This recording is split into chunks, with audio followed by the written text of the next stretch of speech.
Profit function could be written as pi equals to TR minus TC.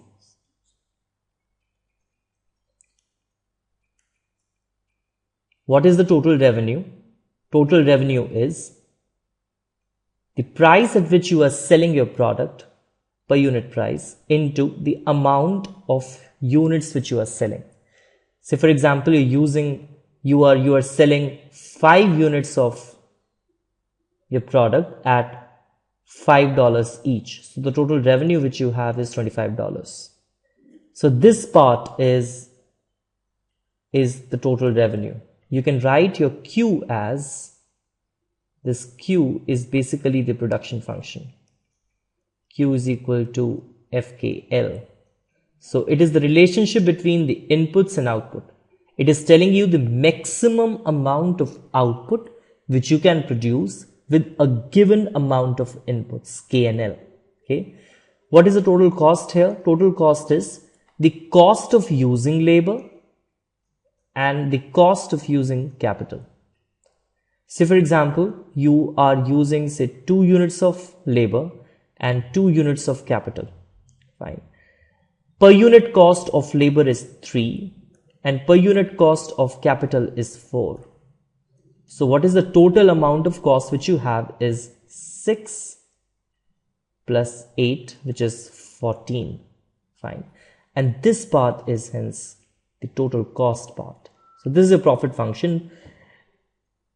Tell me one thing. What are the exogenous and endogenous variables in this expression?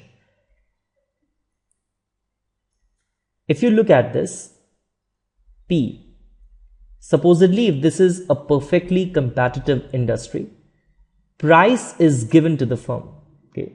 So price is an exogenous variable. W and R, they're also given to the firm. Okay. So what is left for the choice by the firm are just capital and labor. This is what is left as the choice for the firm. Okay. By choosing capital and labor, it can increase its revenue or decrease its cost or whatever. So those are the only endogenous variable. So hence K and L are the only endogenous variable in this particular expression for profit function. So how many partial derivatives you have to find out in order to find out the first order condition for this profit maximization? 2, one with respect to K, another is with respect to L.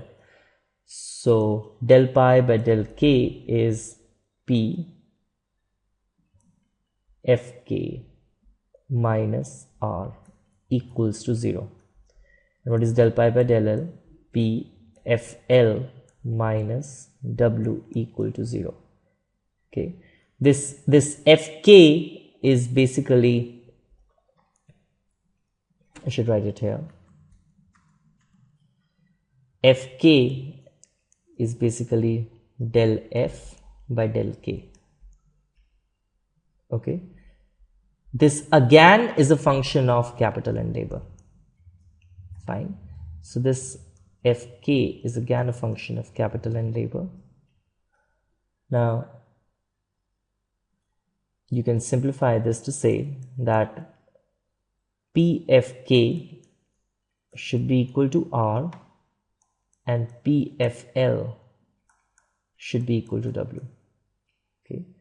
Now, if you look at it, Pfk is the value of the marginal product. This is the marginal product of capital. Fk, del F by del K, this is the marginal product of capital. This is MPK.